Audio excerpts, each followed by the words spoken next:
il se passe des choses dans un centre social où ça se passe nulle part ailleurs.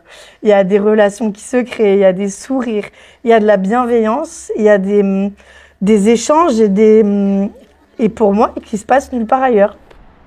Mon histoire avec le centre social, elle a commencé il y a déjà 25 ans. Je venais d'arriver à Marseille. Quand j'ai eu mon bébé et que j'étais toute seule en grande dépression, je me suis retrouvée là, dans ce quartier, à chercher une porte où frapper. Et c'est là que le centre social est apparu, mais vraiment comme un nouvel espoir. Le centre social du Pouzin, en l'occurrence, c'est vraiment l'espace où les élus, les citoyens et bien sûr le personnel du centre socio-culturel travaillent ensemble, échangent. Et à travers le centre socio-culturel, ça nous permet de toucher des habitants, et ce qui permet de fédérer et d'avoir vraiment une écoute de la population et une implication surtout de la population. C'est important que les centres sociaux existent parce qu'on est fort à l'amour ici.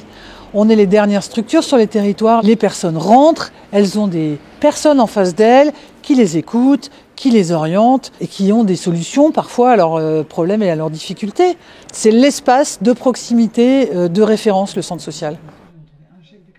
Alors on est le 28 février, on est en train de travailler sur notre clôture des comptes 2023 et on s'aperçoit qu'on n'arrive pas à clôturer notre budget de manière positive.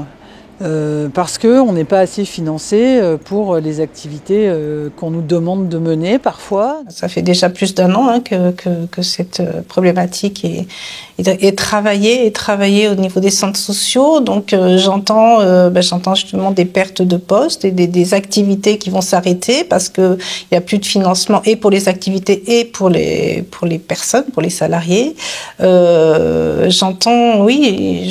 J'entends vraiment des diminutions d'activité, c'est clair. On nous en demande en réalité toujours plus.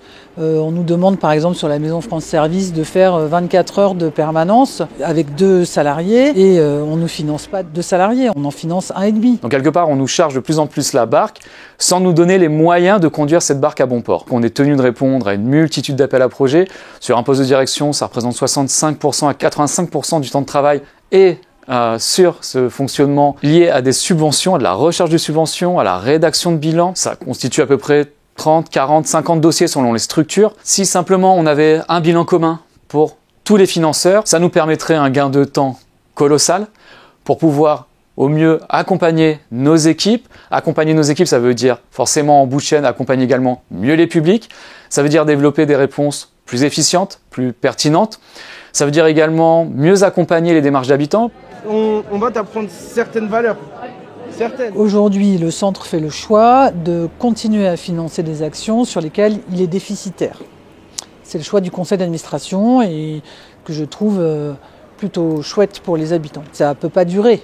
On ne peut pas s'inscrire de manière durable dans une logique déficitaire. Il faut une ligne pérenne de financement du fonctionnement de base du centre social. Quand je dis il y a 25 ans, je savais pas où j'allais. Vraiment, je savais pas où j'allais. J'avais pas de métier, j'avais pas fait d'études, je savais pas comment on élève un enfant. Enfin, tout ça, je savais pas. Je l'ai découvert ici. J'ai aussi découvert comment utiliser un ordinateur. Je l'ai fait ici. Mon premier CV, je l'ai fait ici.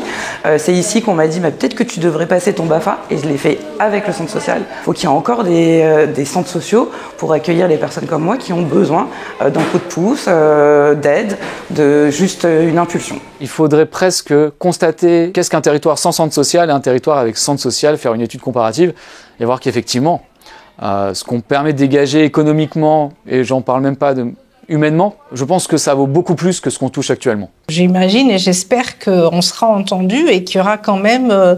je suis pas sûre que la solution elle vienne vraiment que de l'État, mais je pense qu'il faudra un partage décentralisé de qui est-ce qui va arriver à financer les centres sociaux.